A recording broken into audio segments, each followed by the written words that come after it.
Hello, you lovely people. Okay, welcome back. We're going to do some cooking. We're going to make a beautiful, beautiful apple pie. It's gorgeous. It's got a twist. The ginger, the elderflower, beautiful blackberries. Your mates will come round and they'll absolutely love that. So nice. So first of all, I'm going to peel these apples. We're going to use a Bramley's apple and some eaters as well. But what I don't want you to do is chuck the skins away. They've got loads of flavour and colour. And what I want you to do is just throw it in a pan with a handful of sugar and a swig or two of water. Put 2 blackberries in there, a couple of sprigs of mint. This cooks down to make the most wonderful, wonderful syrup. Really nice with ice cream. The nice thing about mixing up the eating apples with the Bramley apples is you get different textures, different flavours, which makes the ultimate apple pie. So I've got about, 3 eaters, 1 Bramley going in. Let's spice it up now. I'm going to take some cinnamon and some nutmeg. What I want to do is create like a few extra flavours that you don't normally get in an apple pie. So I've got a warm pan, okay, this is a hot pan. In there, I'm going to put a nice knob of butter. That's the beginning of the story. We're going to go in with a pinch of cinnamon, about 1/4 of a nutmeg, give it a good old shake up. And what I want to do is incorporate a few little flavours. You can buy this stem ginger in syrup, right? Pour in a little bit of the syrup and just chop up a few little bits. It's amazing that such a little bit of this ginger will make such a dramatic change to your pie. People will go crazy for it. So that's gone in there. The other thing I'm doing as well is elderflower. Absolutely gorgeous.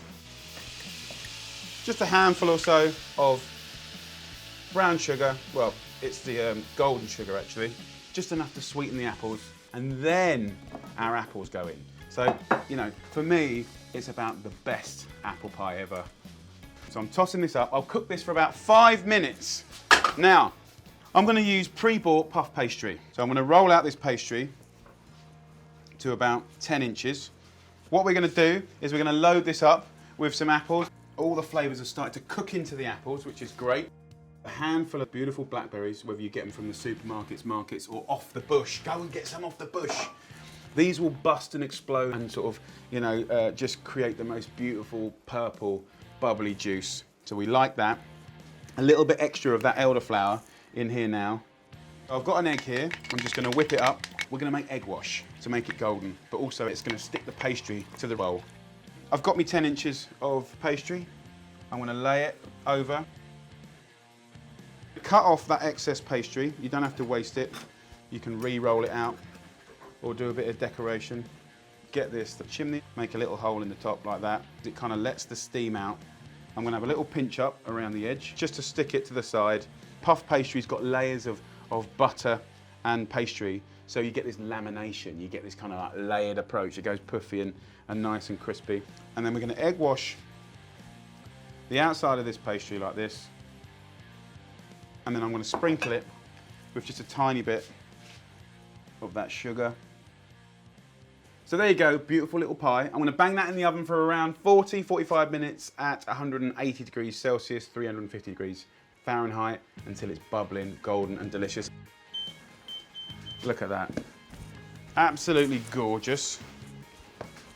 We've got these stencils here. Get a little bit of icing sugar in there.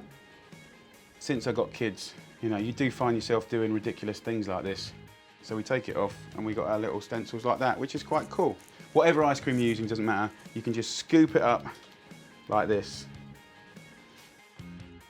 I've got the syrup done. We can just pour it on. Gorgeous. I'm just going to serve a portion of our old pie here. Let's take the chimney out.